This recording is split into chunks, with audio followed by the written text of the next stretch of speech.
வணக்கம் நண்பர்களே, நாம் இன்றைக்கி பார்க்க போகிற பதிவு hot and cold mixer diverter Jaguar company.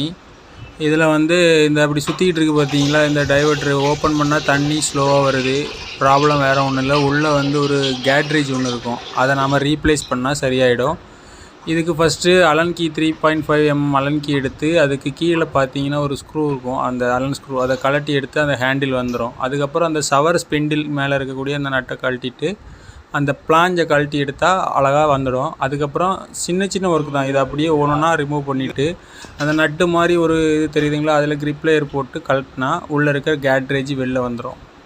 இந்த கேட்ரேஜ் 45 mm கேட்ரேஜ். இதே சேம் மாடல் கேட்ரேஜ் நம்ம கடையில் போய் வாங்கிட்டு வந்துட்டோம். அந்த கேட்ரேஜ்னு பார்த்தீங்கன்னா தெரியுது, இந்த கேட்ரேஜ் சேம் மாடல்.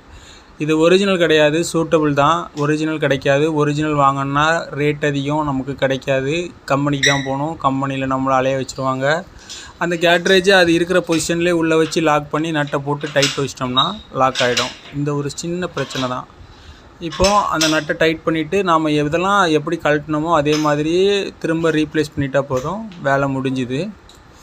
இந்த வேலை நிறைய பேருக்கு தெரியாது. தெரிஞ்சவங்க ஸ்கிப் பண்ணிடுங்க, தெரியாதவங்க இதை பார்த்து இந்த டைவர்ட்டர் கேட்ரேஜ் எப்படி மாற்றணுங்கிறத கற்றுக்குங்க. இதுக்கப்புறமா ஒரு முக்கியமான வேலை இருக்குது. இந்த டைவர்ட்டர் ஹேண்டில் மாட்டும்போது இந்த டைவர்ட்டர் ஹேண்டிலுக்கு மேலே ஒரு சின்ன ஒரு சதுரமாக ஒரு பிளாஸ்டிக் வரும். அந்த பிளாஸ்டிக்கை வச்சு அதில் மேலே ஸ்க்ரூ பண்ணிவிட்டு தான் அந்த ஹேண்டிலை போட்டு அலன் கீ டைட் வைக்கணும். அப்படி ஸ்க்ரூ போடாமல் நீங்கள் டைட் வச்சிங்கன்னா அந்த ஹேண்டில் கலண்டு கீழே விழும்.